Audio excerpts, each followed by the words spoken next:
जब भी हम रिकॉन्स्टिट्यूशन कर रहे होते हैं पार्टनरशिप का,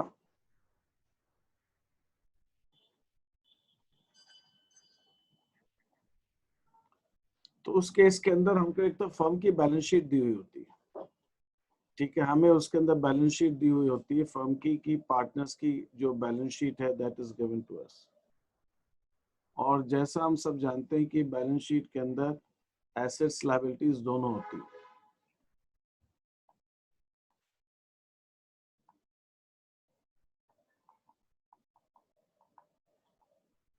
एसेट्स मान लीजिए, मैं थोड़ी देर के लिए शॉर्ट में लिख लेता हूँ, एक कुछ फिक्स एसेट्स है,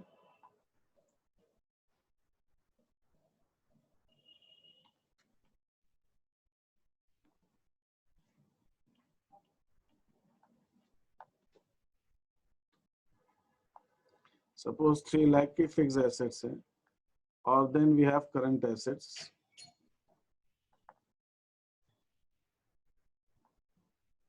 2 लाख की करंट एसेट्स।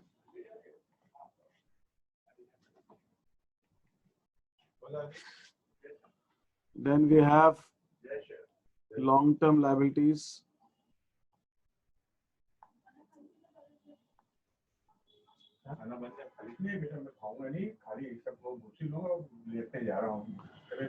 करंट लाइबिलिटीज जो है वो 2,50,000 की हैं, और पार्टनर्स की जो कैपिटल है वो 1 लाख रुपीस की।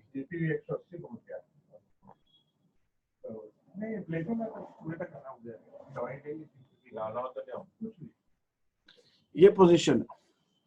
अब जब भी हम रिकॉन्स्टिट्यूशन कर रहे होते हैं उस समय हमें क्या देखना होता है, हम ये देखते हैं कि ये एसेट्स की जो रियल वैल्यू क्या है और ये लायबिलिटीज की हमारी एक्चुअल वैल्यू क्या है। एसेट्स की अगर वैल्यू हमारी बढ़ रही है, एसेट्स की वैल्यू हमारी अगर बढ़ रही है तो वो हमारे लिए प्रॉफिट होता है। इंक्रीज इन एसेट्स, अगर हमारी बुक्स में एसेट्स 3 लाख की है, एक्चुअल में 3,50,000 की आ रही है, तो 50,000 से एसेट्स की वैल्यू ज्यादा है तो हमको 50,000 का प्रॉफिट हो रहा है। एसेट्स की वैल्यू कम हो रही है तो हमारे लिए लॉस है। मान लीजिए हमारी बुक्स जो है वो दिखा रही है कि एसेट्स जो है हमारे पास 3 लाख की है और एक्चुअल में इनकी कीमत 3,50,000, तो एक तो ये हमारे लिए प्रॉफिट है कि हमारे लिए लॉस है। एक्चुअल बुक्स दिखा रही है 3 लाख की और मार्केट में एक्चुअल वैल्यू एसेट्स की 3,50,000, लॉस है। तुम्हारे पास कोई एक एसेट है, जमीन है मान लीजिए थोड़ी देर के लिए, आज वो 3 लाख की कीमत है, तुम बाजार में पूछती हो तो उसकी कीमत तो है तुमको 4 लाख रुपए बताते हैं, तो तुमको कितने रुपए का लॉस हो रहा है एक का? 1 लाख। 1 लाख। तुम्हारे पास 3 लाख की लैंड है और आज उसकी मार्केट वैल्यू 4 सब लाख, प्रॉफिट हो रहा है। तो फिर ये प्रॉफिट है ना 3,50,000 से? लॉस कैसे हो गया ये? तुम्हारे पास एसेट 3 लाख की है, उसकी कीमत 3,50,000 है, तो प्रॉफिट है ना, बढ़ रही है एसेट की वैल्यू। Yes sir. और ये करंट एसेट्स अगर 2 लाख की और इसकी एक्चुअल वैल्यू आती है 1,80,000, तो प्रॉफिट कितने का हो रहा है इसके अंदर? लॉस हो रहा है। लॉस हो रहा है। तो जब एसेट्स की वैल्यू बढ़ती है तो प्रॉफिट होता है। हिमांशु, जब एसेट्स की वैल्यू बढ़ती है तो प्रॉफिट है कि लॉस है? सर प्रॉफिट है ना। और जब एसेट्स की वैल्यू कम होती है तो हमारे लिए लॉस है। और लॉस उल्टा लायबिलिटीज में क्या होगा हिमांशु? अगर लायबिलिटीज बुक्स में दिखा रहे हैं 150 की, लेकिन एक्चुअल में तुमको पे करना है 1,80,000, तो it is profit for you और it is loss for you? Sir loss है technically.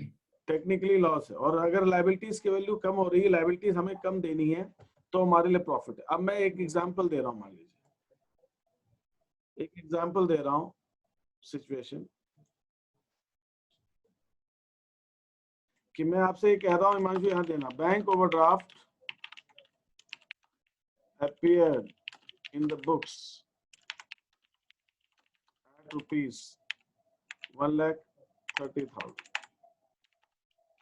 Interest accrued not recorded on this loan rupees 5,000. पहले तो ये बताओ कि इसका मतलब क्या, what does it mean?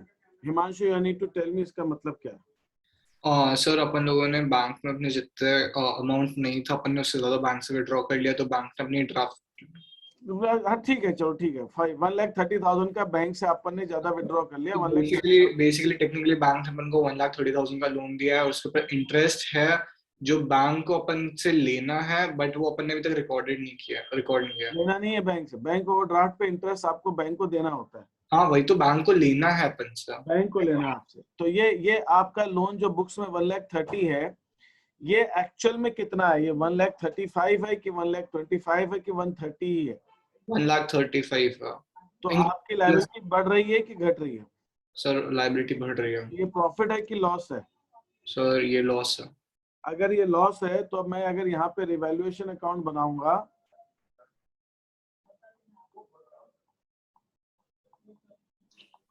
तो रिवैल्यूएशन अकाउंट के डेबिट में मैं लिखूंगा टू बैंक ओवरड्राफ्ट। लॉस को अपने को ओवर रिवैल्यूएशन अकाउंट के डेबिट में लिखना है। 5,000 से लायबिलिटी बढ़ रही तो मैं टू बैंक ओवरड्राफ्ट 5,000 लिखूंगा। ये बात समझ में आ गई हिमांशु? Yes sir. ठीक है, एक और एग्जांपल तो बताओगे मेरे को? Plant and machinery. सर आप भले ही बोल रहे हो, मैं सीधा रिप्लाई कर दूंगा, मतलब कहीं। वो सब कुछ समझ में आ जाएगा उसके बाद।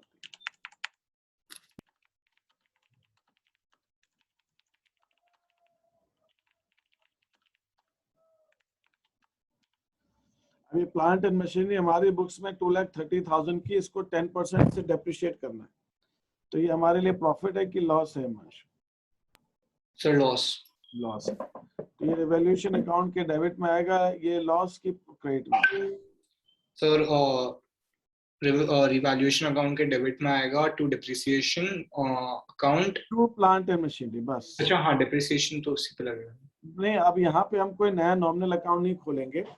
एसेट की वैल्यू जो बढ़ रही है घट रही है, वो एसेट के साथ ही हम कर देंगे। तो बट सर जनरली तो डिप्रिसिएशन अकाउंट बनता है ना, मतलब गलत? नहीं, फिर हमको क्या करना पड़ेगा? हमको 2 एंट्री करनी पड़ेगी। Depreciation account debit to plant and machinery, and plant and machinery to नहीं रिवैल्यू। नहीं नहीं नहीं, depreciation account debit to plant and machinery, फिर दूसरी बनेगी revaluation account debit to depreciation. इसलिए बेटर ये है क्योंकि हम डायरेक्टली लिख दो टू प्लांट एंड मशीनरी, क्योंकि हम रिवैल्यूएशन अकाउंट बना रहे हैं, हम डेप्रिसिएशन अकाउंट बना नहीं रहे। तो यहाँ पे हम directly to plant and machinery लिख देंगे। Okay sir. बट सर बस ये जनरल डाउट था कि अपन लोग पहले जैसे करते थे उसमें डिप्रिसिएशन अकाउंट बनाते थे, उसमें एक्चुअली डिप्रिसिएशन। क्या होता है कि वो हम ऐसा तब करते थे क्योंकि जब हमें बिजनेस का प्रॉफिट या लॉस निकालना होता था। हाँ सर बस ओके। और उसके लिए जब हम प्रॉफिट एंड लॉस अकाउंट बनाते थे तब। अभी क्या करना है अपने? अभी अपने को सिर्फ एसेट्स और लायबिलिटीज की वैल्यू को ठीक करना है। एसेट्स एंड लायबिलिटीज की वैल्यू को अगर चेंज करना है तो करना है, बढ़ाना है या घटाना। तो इसके लिए हमें डेप्रिसिएशन अकाउंट अलग से ओपन करने की जरूरत नहीं है, हम डायरेक्टली रिवैल्यूएशन अकाउंट से उसको कर सकते हैं। समझ गया सर, समझ गया। तो यहाँ पे मैं रिवैल्यूएशन अकाउंट के डेबिट में कितना लिखूं टू प्लांट एंड मशीनरी करके? सर 23,000। 23। सार्थक, ये जो मैंने अभी 2 एंट्रीज कराई, ये समझ में आई कि नहीं है? Yes sir. ध्रुवी, ये जो 2 मैंने अभी एडजस्टमेंट्स कराए, ये समझ में आए तुमको कि नहीं है? आ गए सर।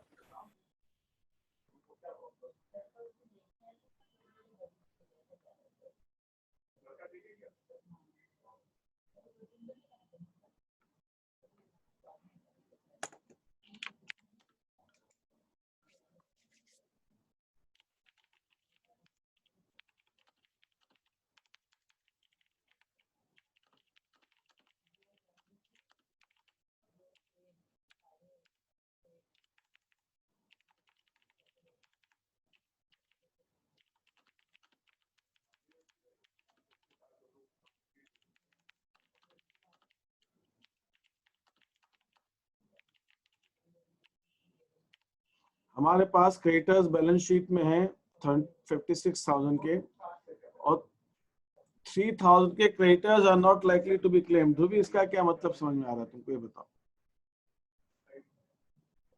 सर क्रेडिटर्स है 56,000 के।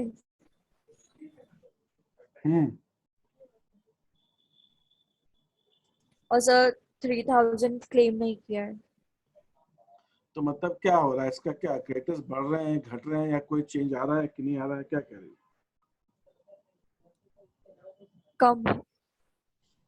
क्रेडिटर्स क्या? सर क्रेडिटर्स कम है। आपके पास क्रेडिटर्स हैं बुक्स के अंदर 56,000 के, और उसमें से 3,000 रुपए आपको नहीं देने हैं, वो नहीं मांगने वाले हैं या आपको देने की जरूरत नहीं है। तो ये तुम्हारा कहना सही है कि ये कम हो रहा है, तो ये हमारे लिए प्रॉफिट है कि लॉस है? सब प्रॉफिट है। अच्छा, तो मैं रिवॉल्यूशन की किधर लिखूंगा, डेबिट साइड में कि क्रेडिट साइड में?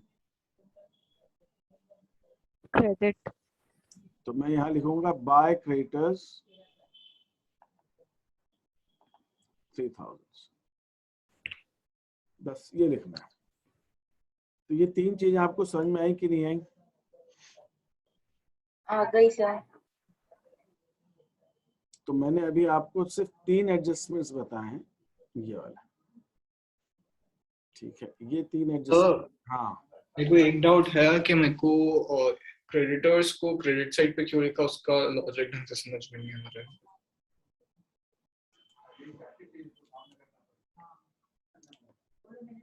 जबकि अपन ने लोन को सेम ट्रीट नहीं किया था, अपन ने लोन को जब। ठीक है हिमांशु, देखो ये तुम्हारे पास एक क्रेडिटर्स का अकाउंट है, मेरे पास 56,000 के क्रेडिटर्स हैं, तो मैं बैलेंस क्रेडिटर्स अकाउंट में किधर लिखूं? सर क्रेडिट साइड पे।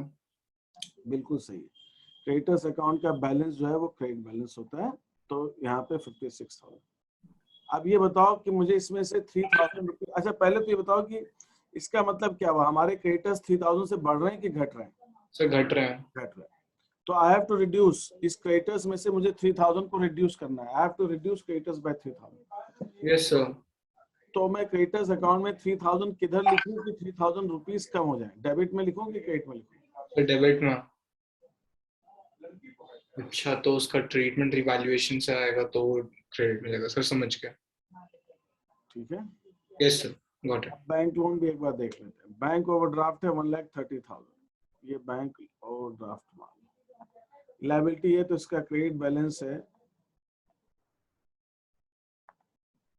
1,30,000, और अभी ये जो 5,000 इंटरेस्ट का है, ये बैंक ओवरड्राफ्ट में ऐड करने हैं कि लेस करने हैं? सर ऐड करना है तो। ऐड करने हैं, बिल्कुल से। अब मुझे इसमें 5,000 ऐड करने हैं, तो मैं किधर लिखूंगा बैंक ओवरड्राफ्ट को? बाय बाय क्रेडिट और बाय बाय। इंटरेस्ट या बाय रिवैल्यूएशन, अभी तो रिवैल्यूएशन। तो इसका मतलब मैंने बैंक ओवरड्राफ्ट में रिवैल्यूएशन अकाउंट को डेबिट इसलिए किया था कि मुझे लायबिलिटीज को बढ़ाना था, समझ में आई बात?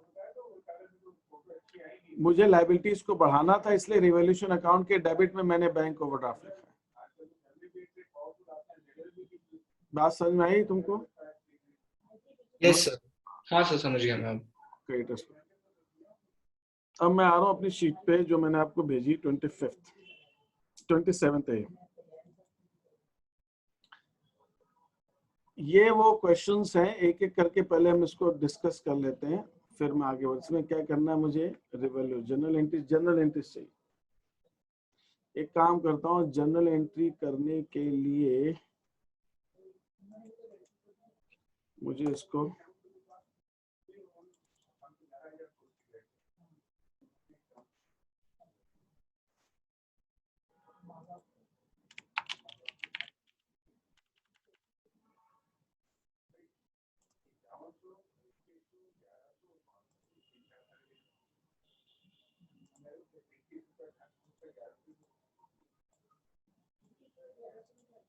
ओके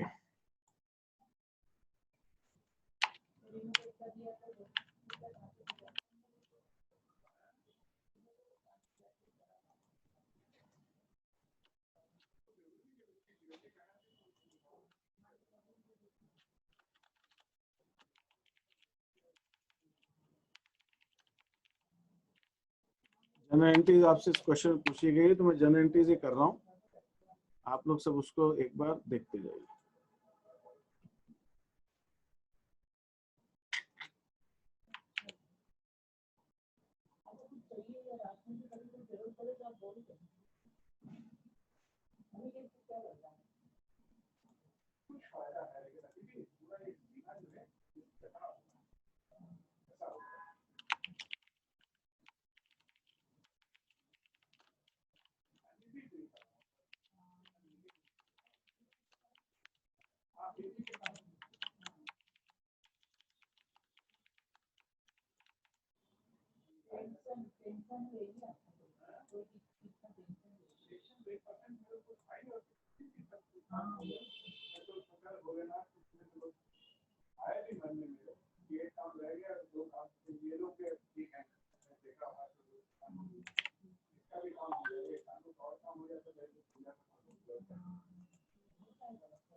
ये अपन करते जा रहे हैं, इसको आप देखते चलिए।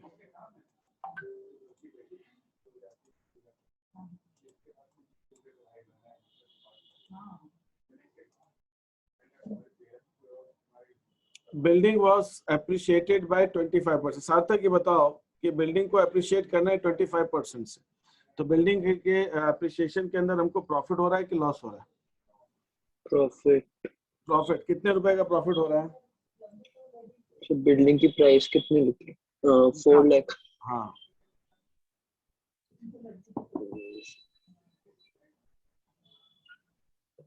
1 लाख। 1 लाख रुपए। तो ये रिवैल्यूएशन अकाउंट के डेबिट में जाएगा, क्रेडिट में जाएगा? प्रॉफिट हो रहा है तो क्रेडिट। क्रेडिट में जाएगा। अगर ये क्रेडिट में जाएगा तो रिवैल्यूएशन अकाउंट क्रेडिट होगा,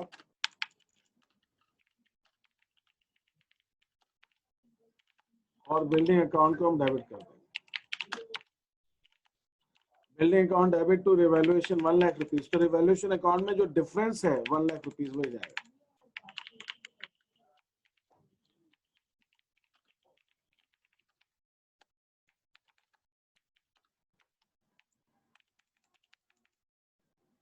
ये हमारी एंट्री होगी। इस एंट्री में किसी को कोई डाउट है तो पूछिए मेरे से। No sir. क्लियर है सबको ये एंट्री? Yes sir. अब ये सेकेंड शीट में आपको ऐसे ही करना है। सेकेंड शीट जो मैंने आपको दी है इसके अंदर आपको यही चीजें करनी है, आपको सारी एंट्रीज को कंप्लीट करना है अपना, ठीक है? हाँ, ये ऐसे ही आपको सारी चीजें एंट्रीज को करना है, और that is how you to do. एक और हम करते हैं मुझसे। अच्छा, आप प्रोविजन फॉर डाउटफुल डेट्स, हाँ ये भी डिस्कस करते हैं। प्रोविजन फॉर डाउटफुल डेट्स, इसमें कंफ्यूजन होता है।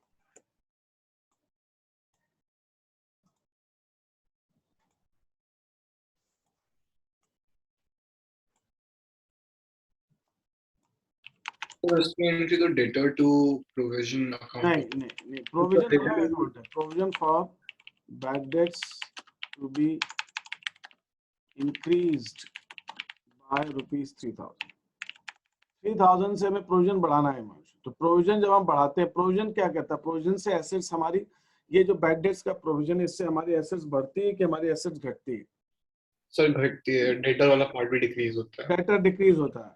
तो अगर मान लो थोड़ी देर के लिए, अभी जितना भी, अभी हमें मालूम नहीं कितना प्रोविजन है, और क्वेश्चन में दिया भी नहीं, हमें चाहिए भी नहीं। मैं एग्जांपल ले रहा हूँ थोड़ी देर के लिए। 1 लाख का हमारे पास डेटर्स है, और हमारे पास ऑलरेडी से 5000 का प्रोविजन है, तो हमारे डेटर्स कितने हो जाएंगे?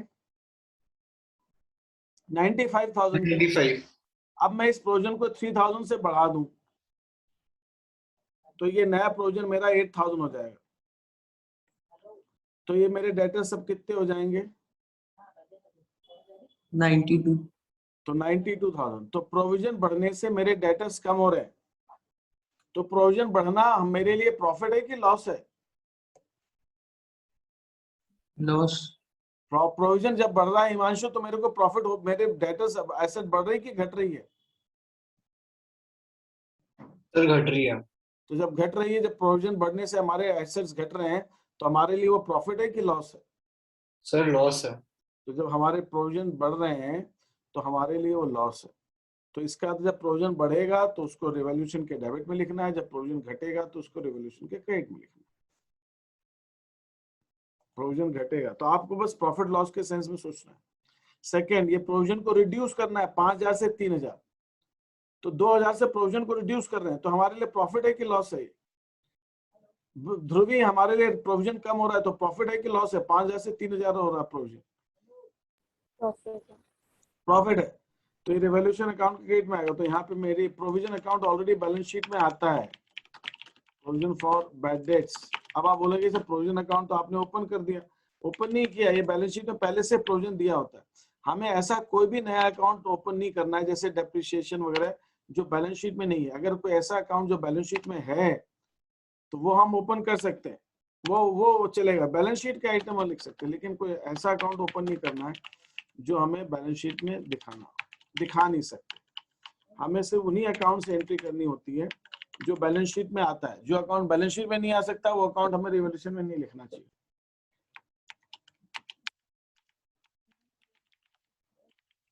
प्रोविजन रिड्यूस्ड, बस मैंने शॉर्ट में ऐसे लिख दिया कि प्रोविजन को हमने रिड्यूस कर दिया। यहाँ पर जो कुछ मैंने अभी आपको बताया, इसमें किसी को कोई डाउट हो तो पूछ लीजिए। फिर मेरे पास ये एक्सक्यूज नहीं आया कि सर ये हमसे हुआ नहीं, हमें आया नहीं, या ऐसा आया नहीं आया, तो भैया नहीं आया, फिर उसका कोई इलाज नहीं हो सकता, फिर आप मेरे से कहिएगा। अभी आपको कोई डाउट हो, कुछ चीजें पूछनी हो तो आप मुझसे पूछते चलिए जितना मैंने करा। नो सर, डाउट नहीं है। फिर उसके No, बाद sir. ये नहीं आना चाहिए कि सर आया ही नहीं, बना ही नहीं, ऐसा थोड़ी हो सकता है, आया ही नहीं, बना नहीं है। नहीं, इतना सब बताने के बाद जब क्लियर कर रहा हूँ तो वो क्लियर हो जाना चाहिए।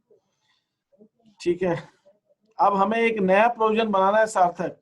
रिपेयर, आउटस्टैंडिंग रिपेयर बिल का मतलब हो गया हमारे पास कोई रिपेयर का बिल आया, मैंने उसका प्रोविजन नहीं बनाया, अब बनाना है। क्वेश्चन कह रहा है प्रोविजन बनाओ आउटस्टैंडिंग रिपेयर बिल का।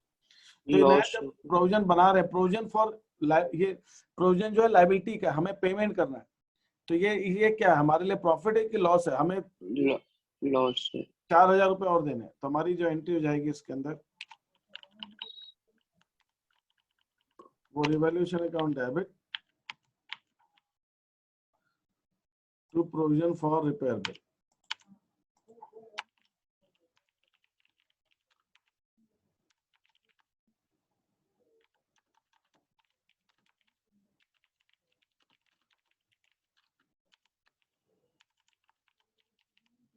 ये प्रोविजन हमने 4,000 का बना दिया।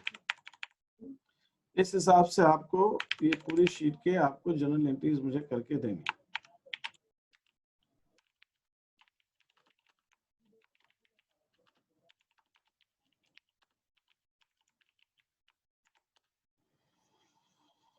ठीक है, Yes, sir. Yes sir. तो ये आप ट्राई करके मुझे भेजेंगे। ये शीट अब हो जाएगी आप लोगों से। Yes Yes, sir. sir. Sir एक बार एक शीट इन एग्जांपल के साथ में वो ग्रुप में शेयर कर दो ना, ताकि रेफरेंस रहेगा अगर एक बार भूल भी जाएंगे तो। ठीक है, मैं भेज दूंगा। तो एक तो ये हो गया। अब उसके बाद अच्छा श्योर, तुमने कर ली है नेक्स्ट वाली शीट? तुम्हारी ये शीट हो गई थी कि अभी कर बची है? आर्यन की हो गई थी? सर हाँ, ये वाली शीट हो गई है, पर कुछ कुछ क्वेश्चन गलत है उसमें। कुछ क्वेश्चन किए थे, पूरी नहीं की थी क्या? सर पूरी कंप्लीट कर ली, कुछ क्वेश्चन गलत है। अच्छा, गलत है। अब समझ में आ गया कि अभी डाउट है उसमें कुछ? सर मैं एक और बार सॉल्व करूँ? ठीक है, अब ये मैं तो आ गया। यस, ये तो आ मैं गया। आपको इसके बाद नेक्स्ट वाली भेज रहा हूँ रिवैल्यूएशन की, 27th बी। ये 27th ए भेजी थी, ये 27th बी है, इसमें सेकंड क्वेश्चन ऑनवर्ड्स है। अब आपको इसको स्टार्ट कर देना है करना। ठीक है, sure you will be starting with this now. Yes sir. तो ये शीट आप लोग, ये आप इसको स्टार्ट कर देना। ये मैं आप भेजता हूँ अभी थोड़ी देर से क्लास के बाद। और ये 27th ए जो है वो शीट सबको करनी है, बाकी सबको करके मुझे भेजनी है। यहाँ पर किसी को कोई रिवैल्यूएशन में कोई पॉइंट नहीं समझ आया तो कहिए, मैंने सिर्फ 21st क्वेश्चन दिया है, छोटा सा क्वेश्चन, उसको आपको किसी भी हालत में सबके चाहिए मेरे को किए हुए। ध्रुवी, एकता, सार्थक एंड हिमांशु। सर कौन सा? Yes, sir. अभी जो मैंने शीट Yes. बताई है सिर्फ एक क्वेश्चन की, ये यस क्वेश्चन शीट मुझे परसों क्लास में चाहिए, दैट इज फॉर श्योर। ठीक है, सर। कल इकोनॉमिक। हाँ कल इकोनॉमिक्स लेंगे। और अभी आपको कोई चीज में पूछनी हो तो पहले आप मुझसे पूछ लीजिए, फिर मैं आगे बढ़ता हूँ। सर हाँ, सर अपन इकोनॉमिक्स का चैप्टर थोड़ा डिले कर दे क्या? मेरे एग्जाम के बाद कंटिन्यू कर ले।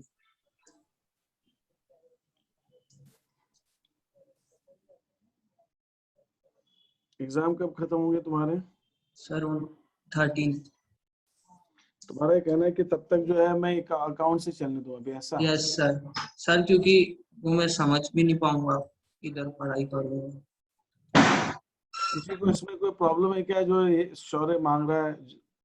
नो सर, मुझे कोई प्रॉब्लम नहीं है। मेरे कोई टेस्ट नहीं आ रहे इतनी जल्दी, तो मेरे को कोई दिक्कत नहीं है। शौर्य के टेस्ट खत्म हो जाएगा, उसके बाद मैं कंटिन्यू कर सकता हूँ। What about others?